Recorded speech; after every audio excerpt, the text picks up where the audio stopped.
Hello बच्चों, कैसे हैं आप। तो हाजिर हैं हम अपने अगले वीडियो के साथ, जिसमें हम रिवाइज कर रहे हैं सारे टॉपिक्स फॉर बोर्ड्स, है ना।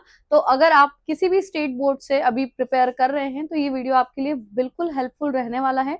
तो आप भी देखें और अपने दोस्तों के साथ भी ये वीडियो शेयर करें। तो आज की इस वीडियो में हम जो चैप्टर टारगेट कर रहे हैं वो है D and F block elements. D और एफ ब्लॉक एलिमेंट्स, अगर आपने पीरियोडिक टेबल देखी है ना, तो इस पूरे पीरियोडिक टेबल में डी और एफ ब्लॉक कहाँ पे आता है आपको पता है। पीरियोडिक टेबल को 4 ब्लॉक्स में बांटा गया है। This is your S block, है ना, this is your P block, ये जो बीच वाला पूरा है ये होता है आपका डी ब्लॉक, और ये जो नीचे निकाल दिया गया है ये पूरा, इसको आप बोलते हैं एफ ब्लॉक एलिमेंट। तो इस वाले चैप्टर के लिए इंपॉर्टेंट कौन से ब्लॉक है, ये डी ब्लॉक और एफ ब्लॉक, है ना। तो इन दोनों ब्लॉक्स को हम अच्छे से समझेंगे इस वीडियो में कि इनके बारे में आपको क्या क्या चीजें याद रखनी है और कौन कौन से क्वेश्चंस बनते हैं बोर्ड्स में, ठीक है। तो इस चैप्टर से आपका बहुत बड़ा क्वेश्चन नहीं बनता है, 2 मार्क का एक क्वेश्चन बनेगा और बाकी ऑब्जेक्टिव्स में पूछ लिया जाता है एक आधी कोई क्वेश्चन, है ना। तो छोटे छोटे क्वेश्चन बनेंगे, इसलिए हमको इसकी छोटी छोटी चीजों के बारे में ध्यान रखना है, ठीक है। ये पूरे डी ब्लॉक है, आपको याद रखना है ना। अब डी ब्लॉक में मतलब आखिरी इलेक्ट्रॉन कहाँ जा रहा है, डी में जा रहा है, इस वजह से उसको हम बोलते हैं डी ब्लॉक का एलिमेंट। यहाँ पर आखिरी इलेक्ट्रॉन कहाँ जा रहा है, एफ में जा रहा है, इसलिए हम उसको बोलते हैं एफ ब्लॉक एलिमेंट, ठीक है। अब ये अगर आप देखें इस पूरी सीरीज को हम बोलते हैं 3D सीरीज। क्या बोलते हैं, 3D series, first transition series, है ना। 3D सीरीज, नीचे वाली हो जाएगी 4D सीरीज और उसके नीचे वाली कौन सी हो जाएगी 5D, क्योंकि इसमें आखिरी इलेक्ट्रॉन 3D में एंटर करेगा, इसमें 4D में करेगा और इसमें 5D में करेगा। सिमिलरली अगर हम F की बात करें तो ये होती है आपकी 4F सीरीज, या जिसी को आप लेंथेनॉइड्स बोलते हैं। क्यों, क्योंकि लेंथेनम के बाद आते हैं सारे एलिमेंट्स, इसलिए आप इनको लेंथेनॉइड्स बोलते हैं। इनको आप एक्टिनाइड्स बोलते हैं क्योंकि एक्टिनियम के बाद में आते हैं। इसमें सारे में आखिरी इलेक्ट्रॉन 5F में एंटर करता है, ठीक है। तो F में आपके पास 2 सीरीज होती है, D में आपके पास 3 सीरीज होती है। आप F में एटलीस्ट 4F वाली सीरीज आपको याद होनी चाहिए बाय हार्ट, है ना। और इधर आपको 3D और 4D 2 सीरीज एटलीस्ट याद करके जाओ सेफर साइड में। अब याद क्या क्या करना है, उनका नाम, उनका इलेक्ट्रॉनिक कॉन्फ़िगरेशन बहुत अच्छे से याद होना चाहिए, उनका सिंबल, है ना। इलेक्ट्रॉनिक कॉन्फ़िगरेशन अगर आपने अच्छे से याद कर लिया तो आपके लिए पूरा चैप्टर एकदम उंगलियों पे नाचेगा, है ना, क्योंकि पूरा चैप्टर इलेक्ट्रॉनिक कॉन्फ़िगरेशन के आसपास ही घूमता है। अगर आपको इलेक्ट्रॉनिक कॉन्फ़िगरेशन नहीं आता है तो आप फिर भूल जाइए, आपको कुछ भी समझ में नहीं आएगा, है ना। तो आपको याद होना चाहिए इनका एटॉमिक नंबर, कौन से कहां तक एटॉमिक नंबर है, उस एटॉमिक नंबर के अकॉर्डिंग उनका इलेक्ट्रॉनिक कॉन्फ़िगरेशन आपको याद होना चाहिए, ठीक है। अब बारी बारी से शुरू करते हैं। पहले लेते हैं हम D block element. D block मतलब ये वाले, है ना, जिसमें आखिरी इलेक्ट्रॉन कहाँ जा रहा है, डी में जा रहा है, लास्ट इलेक्ट्रॉन, ठीक है। अब इनका अगर हम जनरल कॉन्फ़िगरेशन देखें तो जनरल कॉन्फ़िगरेशन होता है n-1d। जैसे कि मैं कोई भी एक डी ब्लॉक एलिमेंट उठाऊं रैंडम मान लो मैंने ले लिया आयरन, है ना। आयरन का एटॉमिक नंबर होता है 26। अब ऑफ प्रिंसिपल से आपको क्या करना आना चाहिए, इसका इलेक्ट्रॉनिक कॉन्फ़िगरेशन करना आना चाहिए। अगर हम इनर्ट गैस के फॉर्म में करते हैं तो आर्गन क्या हो जाता है 3d6 4s2। आर्गन मतलब हम यहाँ पे 18 इलेक्ट्रॉन्स ऑलरेडी कंसीडर कर चुके हैं, 18 और ये कितने हो गए 20 26, ठीक है, 26 इलेक्ट्रॉन्स आ गए। तो हम खाली ये वैलेंस शेल वाला कॉन्फ़िगरेशन देखते हैं, हमको इधर से कोई लेना देना नहीं है। वैलेंस शेल में इसका कॉन्फ़िगरेशन क्या आ रहा है 3d6 4s2, है ना। तो आपका जो हाईएस्ट n का वैल्यू यूज हुआ है वो 4 यूज हुआ है, इसको अगर मैं ns बोल रही हूं तो ये 3 क्या हो जाएगा n-1d। तो आपका ns जो भी हो d उससे एक छोटा रहता है ना, n-1 रहता है। यही हमने इलेक्ट्रॉनिक कॉन्फ़िगरेशन लिखा है। जनरल क्या रहता है ns। अब इसमें 0 से 2 इलेक्ट्रॉन रह सकते हैं और इसमें 1 से 10 तक इलेक्ट्रॉन रह सकते हैं, ठीक है। अब हम अगर छोटा छोटा अगर देख लें, एक सीरीज का मैं आपको फटाफट बता देती हूँ, ठीक है, बाकी के सीरीज का आपको खुद से करने हैं। 3D सीरीज की अगर हम बात करें, है ना, scandium, titanium, manganese, iron, cobalt, निकल, कॉपर, जिंक। एटॉमिक नंबर की अगर मैं बात करूं तो क्या हो जाएगा 21 22 23 24 25 26 27 28। क्योंकि ये आपको इनडायरेक्टली ये वाले मेटल्स आपको इस चैप्टर के साथ साथ कोऑर्डिनेशन केमिस्ट्री में भी काम आने वाले हैं, तो ये तो आपको बाय हार्ट होना ही चाहिए, है ना। अब इनका अगर मैं इलेक्ट्रॉनिक कॉन्फ़िगरेशन लिखूं, इलेक्ट्रॉनिक कॉन्फ़िगरेशन आर्गन, ये क्या हो जाएगा 3d1 4s2 है ना, ये हो जाएगा 3d2 4s2, बाकी एज इट इज चलता रहेगा है ना। ये हो जाएगा 3d3 4s2, ये हो जाएगा 3d5 4s1, 3d5 4s2, 3d6 4s2, 3d7 4s2, 3d8 4s2, 3d10 4s1 और 3d10 4s2। आपने नोटिस करा होगा 3d4 नहीं आया और 3d9 भी नहीं आया है ना। कहां कहां पर ऐसा हुआ, दो जगह पर ऐसा हुआ। पहला केस है हमारा क्रोमियम वाला है ना, और दूसरा केस है हमारा कॉपर वाला है ना। तो ये दोनों ही हम एक्सेप्शनल हम बोलते हैं कि कॉन्फ़िगरेशन से ये दोनों एक्सेप्शनल है ना। 3d3 से 3d4 आना चाहिए, लेकिन डायरेक्ट 3d5 आ गया, इधर से एक इलेक्ट्रॉन इधर जंप कर जाता है। होना क्या चाहिए था 3d4 4s2 होना चाहिए था। अगर मैं इधर से एक इलेक्ट्रॉन इधर डाल दूं तो ये क्या हो जाएगा 3d5 4s1 हो जाएगा। सिमिलरली यहाँ पे क्या होना चाहिए था 3d9 4s2 होना चाहिए था। अब एक इलेक्ट्रॉन इधर जंप कर गया तो क्या हो जाएगा 3d10 4s1 हो जाएगा। ऐसा एक्सेप्शनल इलेक्ट्रॉनिक कॉन्फ़िगरेशन सिर्फ तब आता है जब कोई ना कोई स्टेबिलिटी फैक्टर आ रहा हो। अगर आप देखें तो यहाँ पे 3d5 हो गया, मतलब आपके एलिमेंट को हाफ फील्ड की स्टेबिलिटी मिल रही है, हाफ फील्ड ऑर्बिटल में वो कन्वर्ट हो रहा है ना। और अगर यहाँ पर आप बात करें तो यहाँ पे कंप्लीटली फील्ड फुल्ली फील्ड की क्या मिल रही है स्टेबिलिटी मिल रही है। इस वजह से एक्सेप्शनल कॉन्फ़िगरेशंस जो हैं वो आते हैं। ठीक है, तो ये इंपॉर्टेंट है, ये आपको याद रखना है। ठीक है, अब इनकी बात अगर हम करें तो इनको ट्रांजिशन एलिमेंट्स भी बोला जाता है। थ्योरी में क्वेश्चन बनता है कि या तो आपको डी ब्लॉक एलिमेंट को आप डिफाइन करो बताओ है ना, या फिर ट्रांजिशन एलिमेंट। तो ट्रांजिशन एलिमेंट्स की डेफिनेशन ये होती है कि जिनके पास पार्शियली फिल्ड डी ऑर्बिटल हो। डी ऑर्बिटल क्या होना चाहिए पार्शियली फिल्ड होना चाहिए, कंप्लीट फिल्ड नहीं होना चाहिए, आधा अधूरा होना चाहिए। मतलब जिसके भी डी में कुछ इलेक्ट्रॉन्स है, पूरा भरा हुआ नहीं है और पूरा खाली भी नहीं है, उसको हम क्या बोलते हैं ट्रांजिशन एलिमेंट। अब अगर आप इन डी को देखें, इनको ट्रांजिशन बोलने का रीजन ये रहता है कि इधर आपके एस ब्लॉक एलिमेंट है, एस ब्लॉक प्रॉपर आपके अल्कली अल्कलाइन मेटल्स होते हैं है ना, हार्ड नेचर के होते हैं। जैसे ही आप मेटल से पी ब्लॉक पे जाते हैं ये होते हैं आपके नॉन मेटल्स। क्या होते हैं नॉन मेटल्स। तो आप जैसे ही लेफ्ट से राइट जाते हैं तो ऐसा नहीं होता कि ये मेटल है एकदम से उठा के नॉन मेटल आ गया। प्रॉपर्टीज में धीरे धीरे धीरे धीरे चेंजेस आते हैं है ना। तो वो धीरे धीरे प्रॉपर्टीज में जो चेंजेस आते हैं इसी वजह से हम इनको बोलते हैं ट्रांजिशन मेटल, के इनके थ्रू मेटल जो है नॉन मेटल में कन्वर्ट हो रहा है, धीरे धीरे यहाँ पे ट्रांजिशन हो रहा है ना। इस वजह से आप इनको क्या बोलते हो ट्रांजिशन एलिमेंट्स या ट्रांजिशन मेटल्स बोलते हो। दूसरा reason s metal p non metal दोनों को जोड़ने का ब्रिज का काम करते हैं डी ब्लॉक एलिमेंट है ना। एक ब्रिज है, दोनों के बीच में कनेक्शन दे रहा है, दैट्स व्हाई आप इनको ट्रांजिशन, ये इसके पीछे का थियोरेटिकल आंसर हो गया। ठीक है, और अगर आपसे कोई पूछे कि ट्रांजिशन एलिमेंट्स या ट्रांजिशन मेटल होता क्या है तो those which have partially filled d orbitals उसको आप बोलते हैं ट्रांजिशन एलिमेंट्स। ठीक है, अब इनमें आपको ध्यान ये रखना है कि अगर कोई आपसे पूछे जिंक कैडमियम मरकरी या फिर इसमें से कौन सा आ जाएगा, मान लो कॉपर +1 आ गया है ना, कॉपर +1 का कॉन्फ़िगरेशन क्या आ जाएगा 3d10, क्योंकि आपने अपनी डेफिनेशन में लिखा है कि अगर डी कंप्लीटली फिल्ड है तो वो ट्रांजिशन एलिमेंट नहीं है।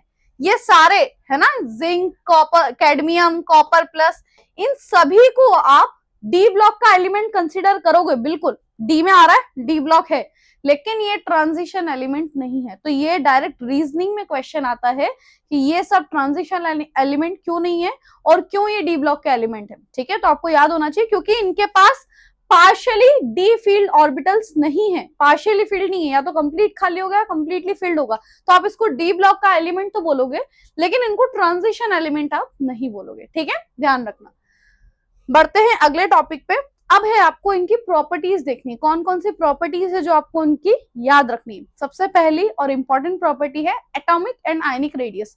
रेडियस मतलब आप साइज की बात करो है ना, तो आपको याद होना चाहिए दो फैक्टर्स हमने 11th क्लास में पढ़े हैं, एक होता है effective nuclear charge Z effective और दूसरा होता है शील्डिंग इफेक्ट। क्या होता है शील्डिंग इफेक्ट। ठीक है, Z इफेक्टिव किसका होगा न्यूक्लियस का चार्ज है ना, न्यूक्लियस का इफेक्टिव चार्ज। आप लेफ्ट से राइट जब जा रहे हो तो आपको बताना है साइज में क्या फर्क आएगा। ऐसा लिखा रहता है ना, scandium, titanium, vanadium, chromium, manganese, iron, cobalt, निकल, इस टाइप से आप जब लेफ्ट टू राइट जा रहे हो, है ना, लेफ्ट टू राइट आप जा रहे हो तो साइज पे क्या फर्क पड़ रहा है। तो इन दो फैक्टर्स के कारण हमारे साइज में फर्क पड़ता है। दो फैक्टर्स कौन कौन से? इफेक्टिव न्यूक्लियर चार्ज, न्यूक्लियस का जो चार्ज है। अब यहाँ पर हो क्या रहा, आप ध्यान से देखना, हमारे पास ये शेल्स हैं ऐसे, है ना, हमने अभी इलेक्ट्रॉनिक कॉन्फ़िगरेशन देखा, क्या हो रहा है देखो, कोई शेल बढ़ रहा है क्या? शेल नहीं बढ़ रहा, सिर्फ उसी शेल में इलेक्ट्रॉन्स बढ़ते जा रहे हैं, है ना। जैसे जैसे आपका एटॉमिक नंबर बढ़ रहा है, एटॉमिक नंबर बढ़ रहा है मतलब एक इलेक्ट्रॉन बढ़ रहा है और एक प्रोटॉन बढ़ रहा है बाहर, है ना। तो क्या हो रहा है, अंदर एक प्लस चार्ज बढ़ रहा है और बाहर उसी जगह पे एक इलेक्ट्रॉन बढ़ता जा रहा है। ये हो रहा है जैसे जैसे आप लेफ्ट टू राइट जा रहे हो। तो आपको ये ध्यान रखना होगा कि जब हम लेफ्ट टू राइट जाते हैं, लेफ्ट टू राइट में ऑलवेज रिमेंबर कि न्यूक्लियस का इफेक्ट बढ़ता है ना, जेड इफेक्टिव बढ़ता है। लेफ्ट टू राइट जाने में न्यूक्लियस का होल्ड बढ़ता है, अब वो इलेक्ट्रॉन को और अच्छे से खींच सकता है ना। क्योंकि देखो मेरे पास एक प्लस चार्ज आया, वही उसी डिस्टेंस पर अगर मान लो इलेक्ट्रॉन की डिस्टेंस बढ़ जाती तो मेरा उस पर अप्रोच थोड़ा कम हो जाता, लेकिन उसी सेम डिस्टेंस पर और इलेक्ट्रॉन आ गया, फिर मेरे अंदर और प्लस आया, वहां पे और इलेक्ट्रॉन आ गया, तो अब मैं उसको और तेजी से अपनी तरफ खींच पाऊंगी। यही तो होता है प्लस माइनस के बीच में अट्रैक्शन। तो जैसे जैसे आप लेफ्ट टू राइट जाते हैं न्यूक्लियस का इफेक्ट बढ़ता है। पहला फैक्टर समझ में आया। दूसरा factor shielding effect. Shielding effect लगाएगा कौन? जो बाहर के ऑर्बिटल्स होंगे, वैलेंस ऑर्बिटल्स, है ना। अब वैलेंस ऑर्बिटल्स में भी कौन? वैसे तो सभी लगाते हैं, देखो शील्डिंग इफेक्ट सभी लगाते हैं, है ना।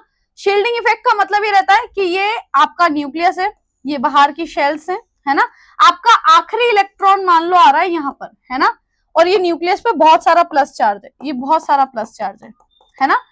तो अंदर भी तो बहुत सारे इलेक्ट्रॉन्स है, ये अंदर अलग अलग ऑर्बिटल्स में बहुत सारे इलेक्ट्रॉन्स है ना। तो अगर मैं बोलूं कि यहाँ पर 22 पॉजिटिव है, कितना है? 22 यूनिट पॉजिटिव चार्ज है, क्या 22 का 22 यूनिट पॉजिटिव चार्ज इस आखिरी इलेक्ट्रॉन तक पहुंच पा रहा है क्या? तो हम बोलेंगे नहीं। क्यों नहीं पहुंच पा रहा? क्योंकि बीच में जितने भी इलेक्ट्रॉन्स बैठे हैं वो इस चार्ज को कहीं ना कहीं क्या कर रहे हैं, इनके थ्रू होकर वो जा रहा है, शील्ड कर रहे हैं वो, है ना। तो वहां तक पहुंच नहीं पा रहा पूरा चार्ज। आपने बचपन में ओजोन लेयर का इफेक्ट पड़ा होगा, हम तक प्रॉपर जो यूवी लाइट है वो हम तक प्रॉपर नहीं आ पाती है। क्यों नहीं आ पाती है? क्योंकि एटमॉस्फेयर में जो प्रेजेंट ओजोन लेयर है वो उसको अब्सॉर्ब करती है, हम तक आने नहीं देती है।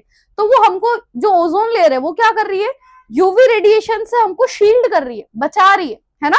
सेम वही इफेक्ट यहाँ पे लग रहा है। जो इनर इलेक्ट्रॉन्स होते हैं, जो अंदर के इलेक्ट्रॉन्स रहते हैं, वो न्यूक्लियस का प्रॉपर इफेक्ट बाहर तक पहुंचने नहीं देते हैं, और वही क्या कहलाता है उनका शील्डिंग इफेक्ट। शील्ड कर रहे हैं, बचा रहे हैं, ठीक है। आई बात समझ में। अब शील्डिंग इफेक्ट हमको किसका, मैंने वैलेंस ऑर्बिटल इसलिए बोला है कि अंदर के तो सारे ऑर्बिटल सेम है ना, सब में आएंगे अंदर के ऑर्बिटल, लेकिन हमारा यहाँ पे वैलेंस ऑर्बिटल होगा वो होगा डी ऑर्बिटल। कौन होगा? डी ऑर्बिटल हमारा वैलेंस ऑर्बिटल होगा।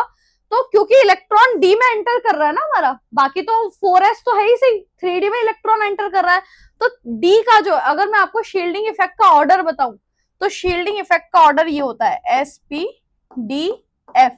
तो ये ऑर्बिटल्स बहुत अच्छे से शील्ड करते हैं न्यूक्लियस के इफेक्ट को, लेकिन एफ ऑर्बिटल इतना अच्छा शील्डिंग नहीं कर पाता है, ठीक है। अब ये क्यों बोल रही हूँ ये भी अभी आप आगे जाके आपको समझ में आएगा। ये वाले ऑर्बिटल्स अच्छे से शील्ड कर लेते हैं। अब क्या हो रहा है, हमने बोला कि जेड इफेक्टिव बढ़ रहा है, हमने बोला जैसे जैसे डी में इलेक्ट्रॉन बढ़ेगा, इनिशियली 3d1 है, 3d2, 3d3, शील्डिंग इफेक्ट कम होगा। जैसे जैसे आप आगे जाएंगे, जैसे जैसे डी में इलेक्ट्रॉन बढ़ेगा, ये शील्डिंग इफेक्ट भी धीरे धीरे बढ़ेगा। आई बात समझ में। तो हमारे पास दो इफेक्ट्स लग रहे हैं, ठीक है।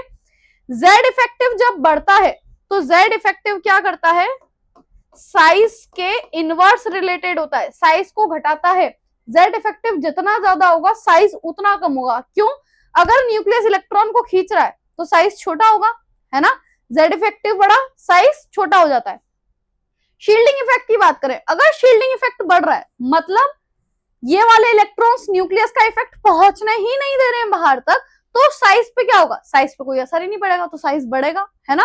तो देखो एक फैक्टर ऐसा है जो साइज को कम कर रहा है, दूसरा फैक्टर ऐसा है जो साइज को क्या करता है, बढ़ाता है। शील्डिंग इफेक्ट जितना ज्यादा होगा साइज उतना ज्यादा होता है, ठीक है। तो अब इतनी पूरी महाभारत का आपको याद क्या रखना है, इतनी पूरी महाभारत का सार सिर्फ इतना है कि मैडम यहाँ पर दो इफेक्ट लग रहे हैं, एक को हम बोलते हैं शील्डिंग इफेक्ट, एक को हम बोलते हैं इफेक्टिव न्यूक्लियर चार्ज। और इन दो इफेक्ट से हमको इतना समझ में आ रहा है कि जो जेड इफेक्टिव है, इसके कारण जैसे जैसे जेड इफेक्टिव बढ़ेगा साइज जो है वो घटेगा, और शील्डिंग इफेक्ट के कारण जो साइज है वो बढ़ना चाहिए, ठीक है। अब ये दो एक दूसरे के अपोजिट फैक्टर्स हैं, तो साइज पे ओवरऑल फर्क क्या पड़ेगा, क्योंकि हमको समझना तो क्या है, साइज समझना है ना कि साइज पे क्या फर्क पड़ेगा। तो साइज पे ये फर्क पड़ता है कि जब स्टार्टिंग में देखो आपका कॉन्फ़िगरेशन ऐसा है 3D1, 3D2, 3D3, 3D5, 3D6, 3D7, 3D8, 3D9 और 3D10 ऐसा है, ठीक है।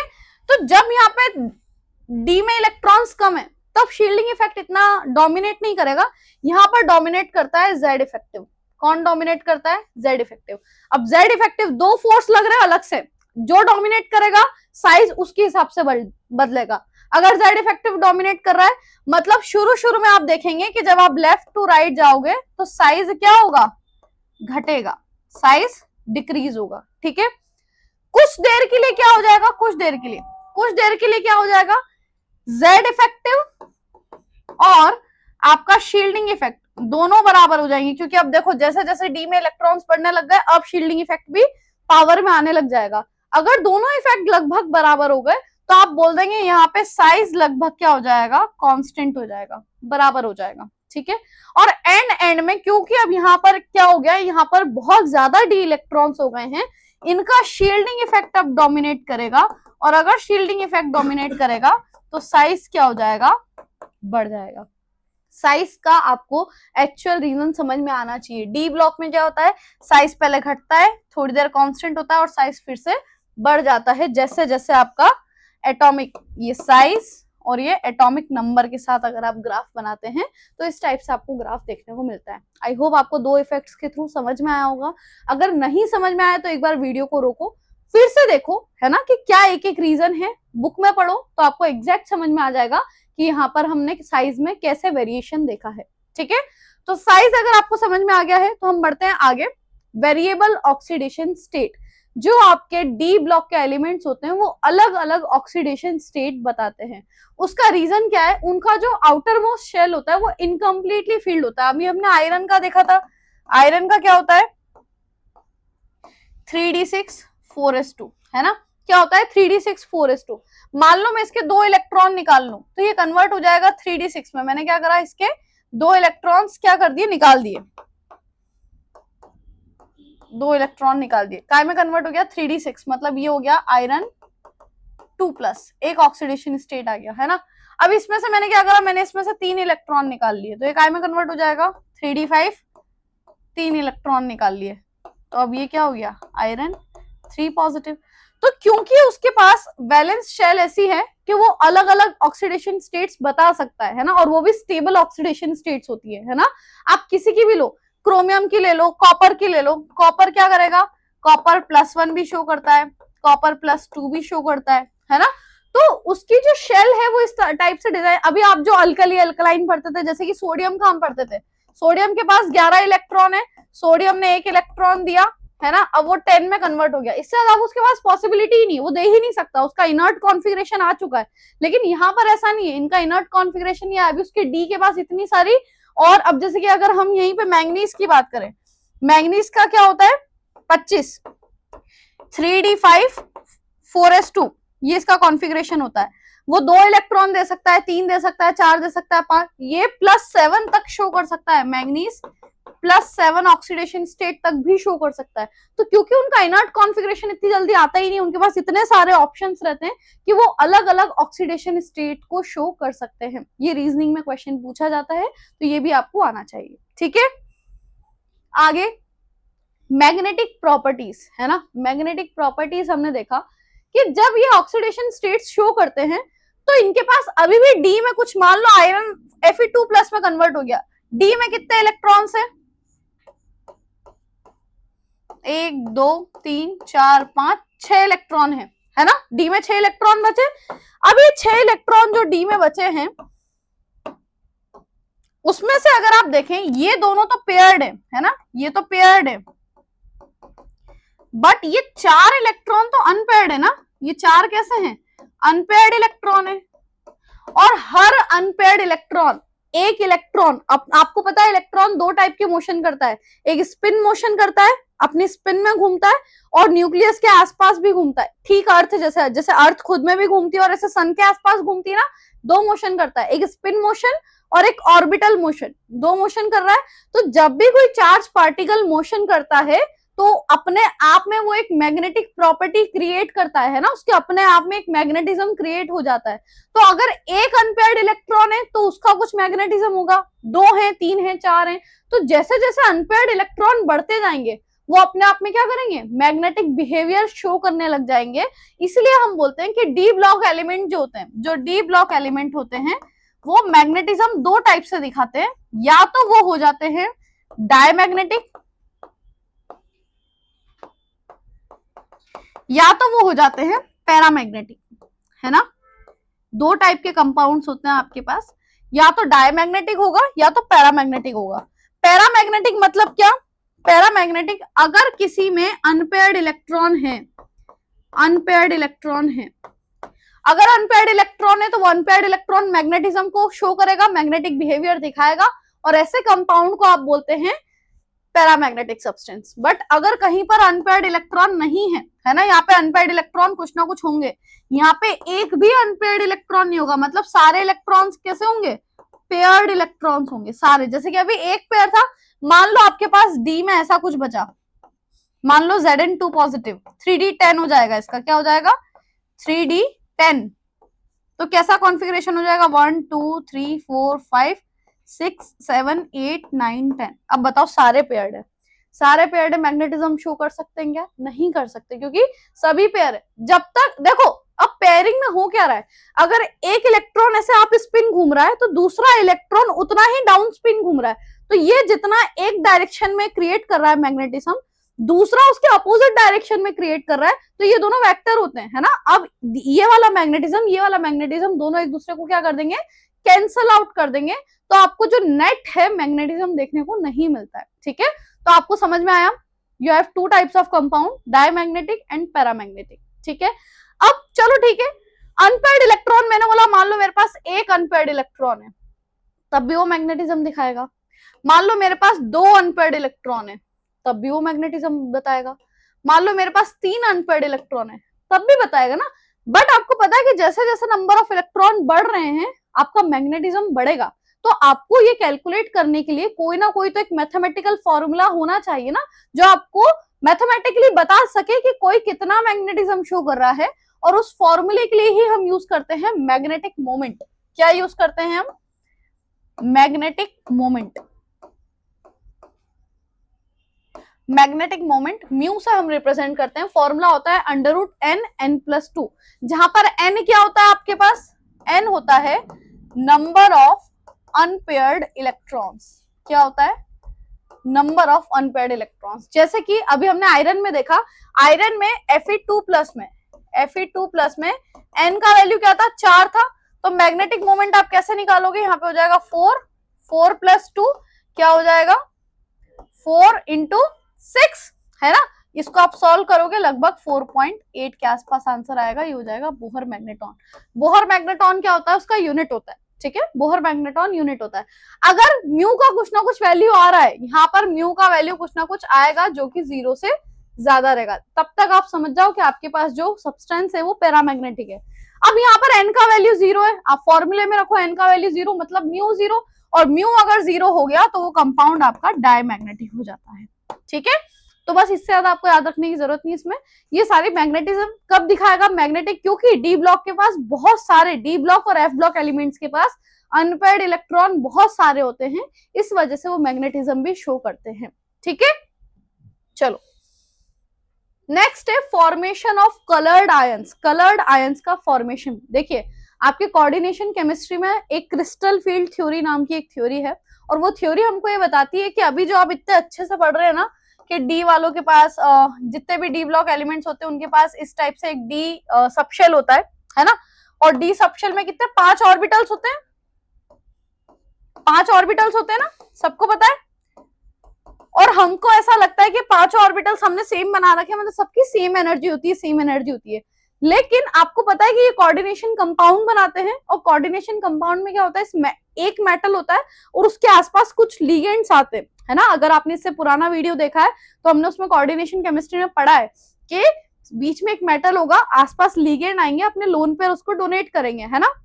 तो जब वो लिगेंड आते हैं तो उन लिगेंड के आने की वजह से क्या होता है, ये जो 5 ऑर्बिटल्स आपको लग रहा है एक जैसा एनर्जी के हैं, ये एक्चुअली स्प्लिट हो जाते हैं, या तो वो 2:3 में टूट जाएंगे, है ना, 2 ऑर्बिटल्स ऊपर चले गए, 3 नीचे आ गए, या फिर 3 ऊपर चले जाएंगे और 2 नीचे आ जाएंगे, ठीक है। अगर कोऑर्डिनेशन नंबर 6 है, मतलब 6 लिगेंड्स आ रहे हैं, तब वो ऐसी स्प्लिटिंग दिखाते हैं, और कोऑर्डिनेशन नंबर 4 में वो ऐसी स्प्लिटिंग दिखाते हैं, हाइब्रिडाइजेशन sp3, है ना, तब। और यहाँ पर क्या होता है, dsp2 या sp2d, ठीक है।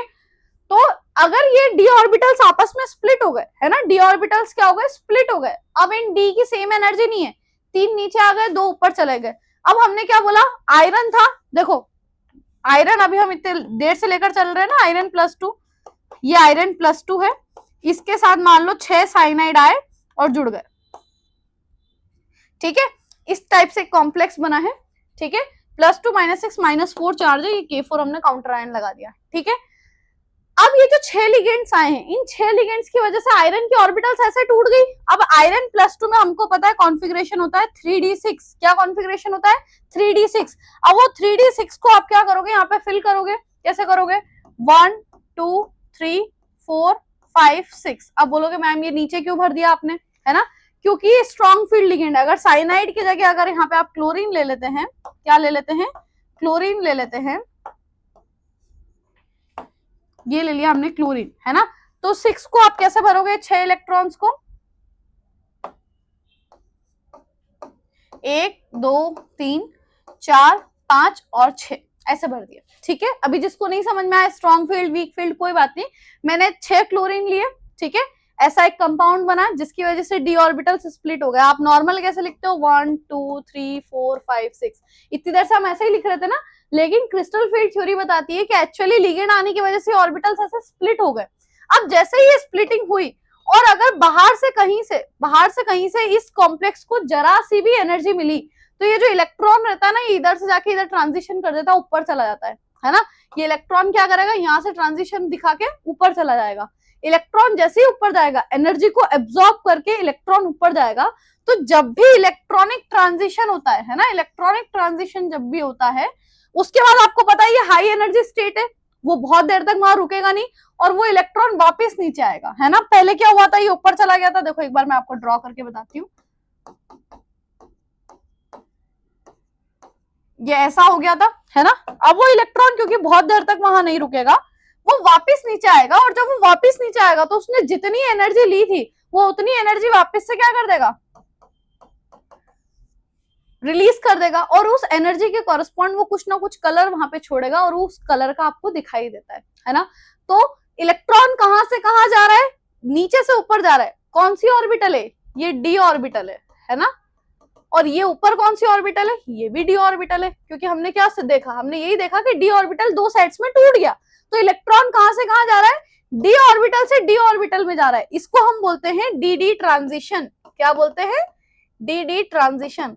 तो डी डी ट्रांजिशन की वजह से जो जितने भी डी ब्लॉक के कॉम्प्लेक्सेस होते हैं वो कलरफुल दिखाई देते हैं, ठीक है।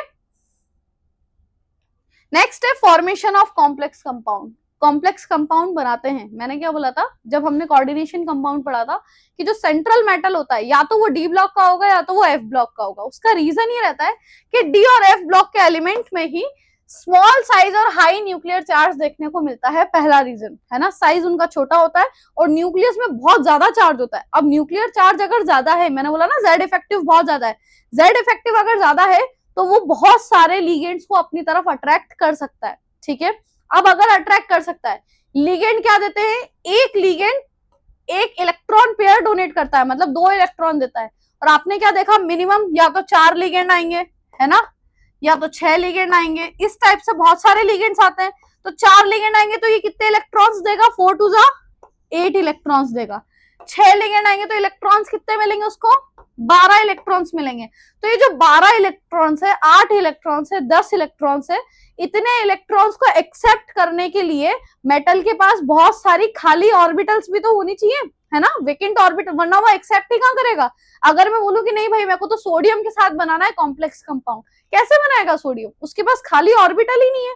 तो दूसरा रीजन होता है कि वेकेंट डी ऑर्बिटल्स का होना जरूरी है ना, वेकेंट बहुत सारी ऑर्बिटल्स का होना जरूरी है, और एस और पी में कोई इतनी ज्यादा वेकेंट ऑर्बिटल्स नहीं होती हैं। यही रीजन है कि डी और एफ में, क्योंकि बहुत सारे उसके पास ऑप्शंस है कि वो लीगेंड जो लोन पेयर दे रहा है उसको वो एक्सेप्ट कर पाए, है ना।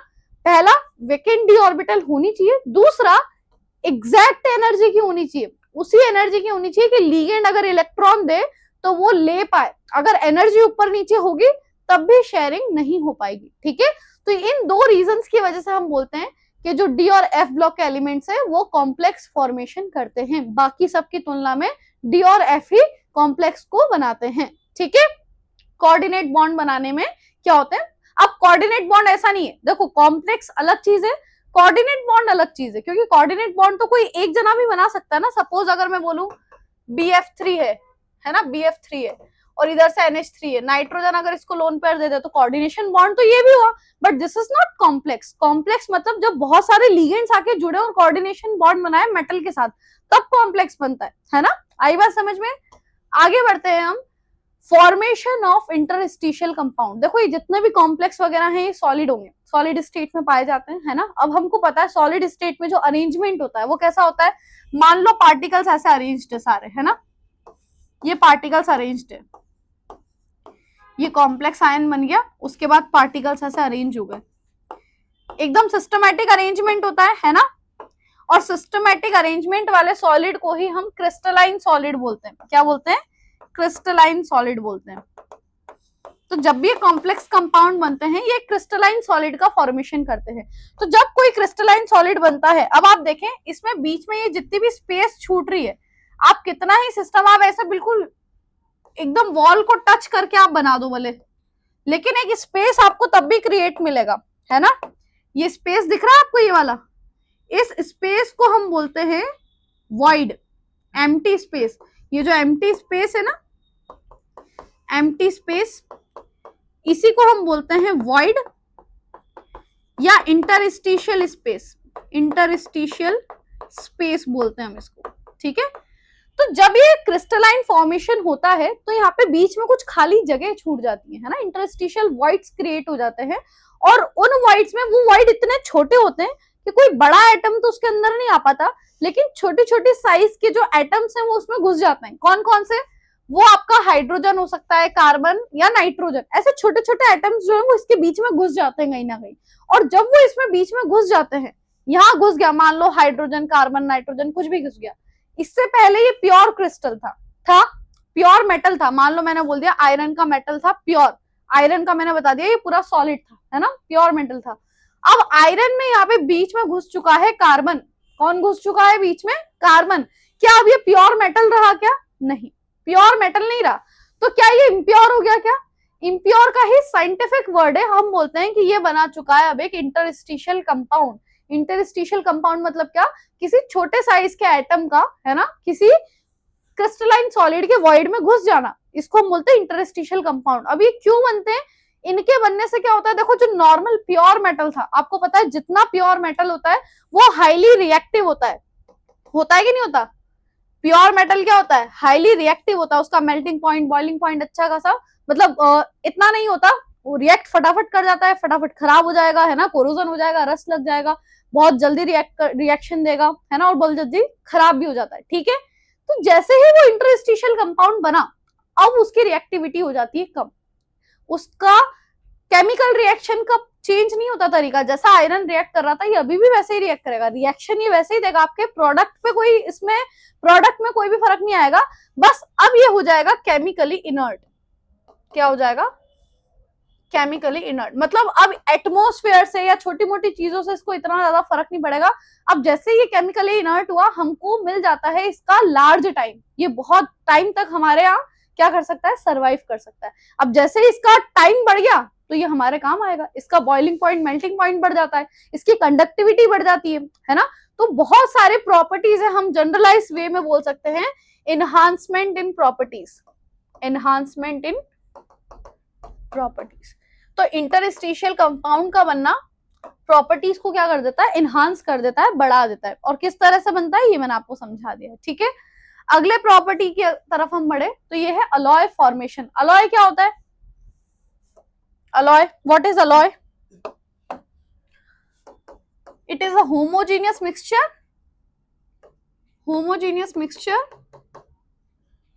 of two or more than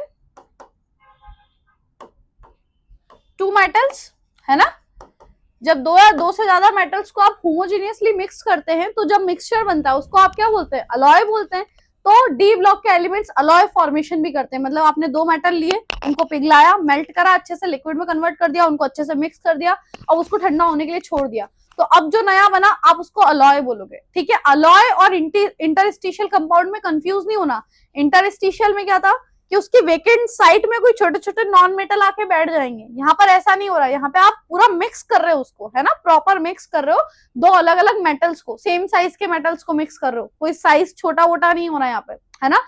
alloy formation easy भी इसलिए होता है डी में क्योंकि सबका लगभग सेम साइज रहता है। हमने देखा कि साइज में बहुत ज्यादा वेरिएशन नहीं है, बहुत धीरे धीरे साइज घटता है, कांस्टेंट हो जाएगा, फिर धीरे धीरे बढ़ेगा, तो साइज लगभग सबका एक जैसा ही रहता है। अब सारे एटम्स का लगभग साइज एक जैसा है तो आप उसको मेल्ट करोगे तो वो इजीली क्या हो जाता है, मिक्स हो जाते हैं।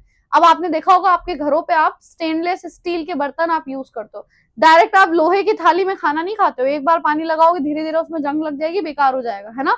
आप जितने भी अलॉयज यूज करते हैं वो आपके काम में आते हैं, ठीक है। हमने दो एग्जाम्पल लिखे हैं। ब्रास अलॉय होता है, कॉपर और जिंक को मिक्स करके बनाया जाता है, और ब्रोंज होता है, ब्रोंज है ये, सॉरी क्या है ये, ब्रोंज है। ब्रोंज किसका होता है, कॉपर और टिन का होता है ना, इसके अलॉय होते हैं। तो इसका डेफिनेशन वगैरह दो तीन एग्जाम्पल याद कर लेना, बस इससे ज्यादा इसमें नहीं। आगे है हमारा इनर ट्रांजिशन एलिमेंट्स। अच्छा, इनर ट्रांजिशन एलिमेंट क्यों बोल रहे हैं, क्योंकि जब आपने पीरियोडिक टेबल देखी, हमने जब पीरियोडिक टेबल देखी तो ये जो ट्रांजिशन एलिमेंट्स, ये सारे ट्रांजिशन एलिमेंट्स थे, इनके बीच से निकाले गए हैं ये, है ना। ट्रांजिशन एलिमेंट्स के अंदर से निकाले गए एलिमेंट्स है, इसी वजह से एफ ब्लॉक एलिमेंट को हम क्या बोलते हैं, इनर ट्रांजिशन एलिमेंट्स बोलते हैं, ठीक है। इनर ट्रांजिशन एलिमेंट्स की अगर हम बात करें तो इनका जनरल कॉन्फ़िगरेशन होता है, देखो n-1 डी में 0 या 1 इलेक्ट्रॉन होगा, या तो 0 होगा या 1 इलेक्ट्रॉन होगा। ns में हमेशा 2 इलेक्ट्रॉन होंगे, और n-2f, अब f और अंदर का चला गया, मान लो यहाँ पर अगर 4f है तो यहाँ पे 5d होगा और यहाँ पे 6s होगा। अगर यहाँ 5f है तो यहाँ पे क्या होगा, 6d होगा, और यहाँ पे क्या होगा, 7s होगा, ठीक है। ये ध्यान रखना, 1 से लेकर 14 तक इलेक्ट्रॉन्स होंगे, पार्शियल f होना चाहिए, ठीक है। इसमें आपको जो याद रखना है वो एक इंपॉर्टेंट चीज है, लेंथेनाइड और एक्टेनाइड कॉन्ट्रैक्शन, बस इसके अलावा कुछ नहीं। थोड़े बहुत जनरल कॉन्फ़िगरेशन वगैरह आपको याद रखने हैं। लेंथेनाइड और एक्टेनाइड कॉन्ट्रैक्शन क्या होता है, हम आपको लेंथेनाइड समझाते हैं, एक्टेनाइड सेम वैसा ही रहता है, बस जहां जहां लेंथेनाइड लिखोगे उसकी जगह एक्टेनाइड लिख देना बस, ठीक है। तो लेंथेनाइड कॉन्ट्रैक्शन क्या होता है आइए समझते हैं। आज की क्लास का लास्ट टॉपिक है लेंथेनाइड कॉन्ट्रैक्शन। कॉन्ट्रैक्ट होना मतलब क्या, सिकुड़ना, छोटा होना, है ना। तो जब आप लेंथेनाइड्स में क्या करते हैं, लेफ्ट से राइट में जाते हैं तो साइज धीरे धीरे क्या होता है, छोटा होता जाता है, छोटा होता जाता है। इसी को हम बोलते हैं लेंथेनाइड कॉन्ट्रैक्शन, कि लेफ्ट टू राइट जाने में क्या हो रहा है, लेफ्ट टू राइट जब आप जाते हो तो size gradually decreases, size gradually decreases, इसी को हम बोलते हैं लेंथेनाइड कॉन्ट्रैक्शन। अब ये साइज डिक्रीज क्यों कर रहा है ये हमको समझना है, क्योंकि हमने डी वाले में अच्छा खासा टाइम लगाया है साइज समझने के लिए, तो आपको यहाँ पे इतना टाइम लगाने की जरूरत नहीं पड़ेगी। हमने डी वाले में क्या बोला था, दो इफेक्ट काम करते हैं, जेड इफेक्टिव जो कि लेफ्ट टू राइट बढ़ता है, फिर हमने बोला था एक फैक्टर काम करता है शील्डिंग इफेक्ट, जो कि बैलेंस ऑर्बिटल वाले का आप देखते हैं, है ना। बैलेंस ऑर्बिटल जितना अच्छा सा शील्ड कर पाती है न्यूक्लियस का इफेक्ट, उतना ज्यादा आपको क्या होता है, न्यूक्लियस का इफेक्ट बाहर तक पहुंच ही नहीं पाता। जेड इफेक्टिव जितना बढ़ेगा साइज क्या होगा उतना कम होता जाएगा।